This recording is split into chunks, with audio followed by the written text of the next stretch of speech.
All right, good Monday morning, everybody. I'm Jared Klein coming to you live from the NBC29 Digital Desk with a look at our morning rush. Let's take a look, as we always do, start things off with the top stories you guys are clicking on over on NBC29.com this morning.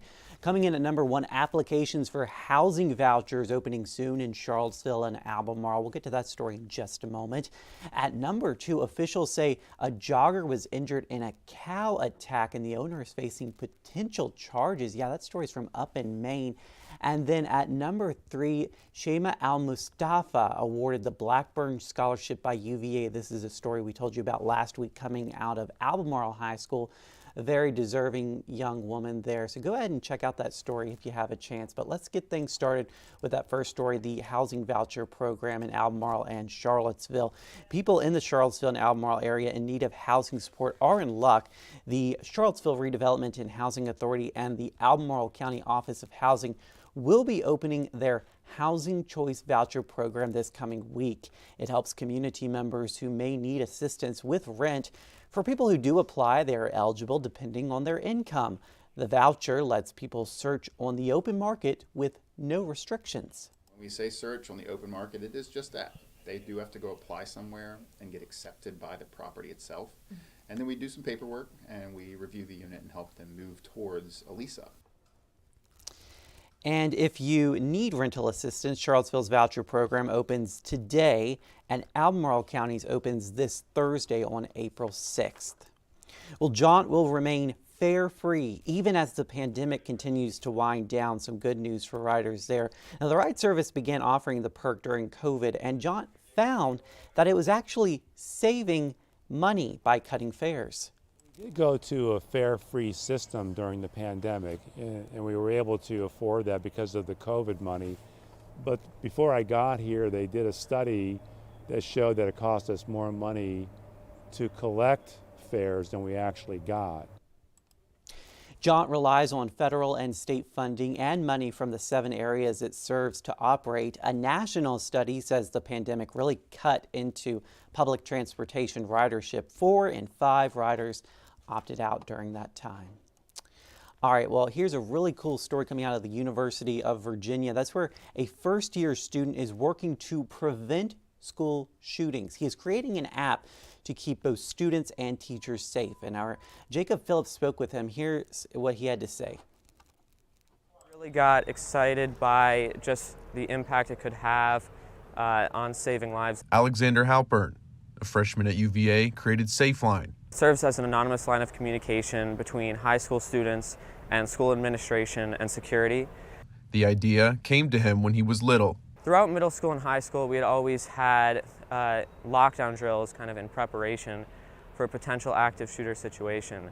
And that's what kind of made me start to first think about the idea of gun violence in schools.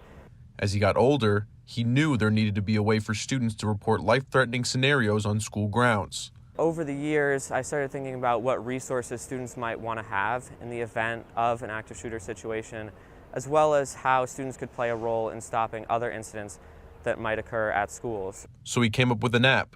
It provides students a geographical map of their school, allowing them to pin the exact location of an incident. When they want to report an incident, they have a bunch of different options for reporting things such as vandalism, mental distress, fighting, and then in the worst case scenario, an active shooter.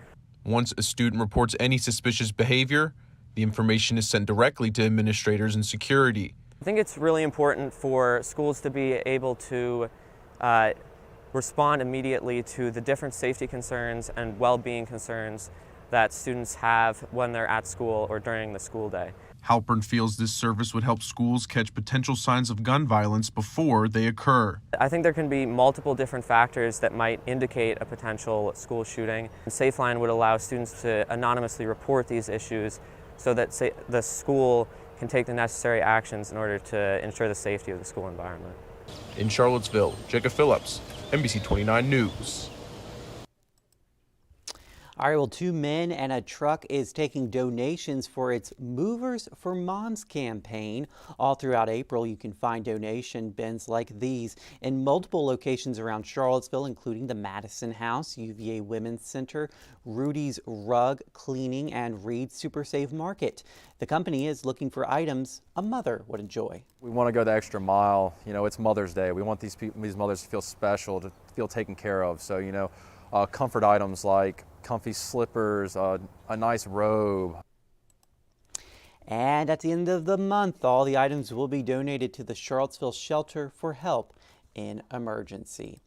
All right, it is the first Monday of April, and we are expecting some beautiful spring-like weather out there. Let's send things over now to meteorologist David Rogers with what he's expecting and that warm-up coming up later this week.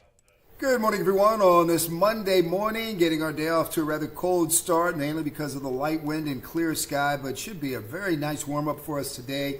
After reaching the low 60s yesterday, we'll be about 10 degrees warmer today. There's a live look at Doppler radar, and as you can see, not much going on. We've got high pressure to the east. We'll see partly sunny sky.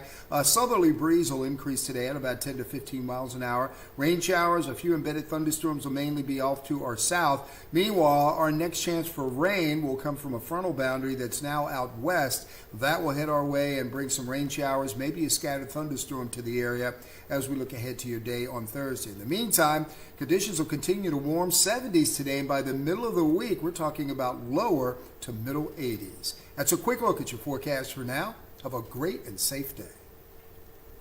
All right, thank you, David. And here's a look at that Michael and Son Heating 7-day forecast. A high of 70 today, sunny and breezy. Tomorrow, warming up to 76 with partly sunny skies, and then reaching 80 by the time we reach Wednesday, and then cooling off a bit for the end of the week. For our Good Friday, a high of 64, and then looks like we'll be in the 60s for our Easter weekend. I hope you guys have a great Monday out there. We'll see you again over on NBC29 News at noon, and we're always live, of course, on NBC29.com. Have a wonderful day.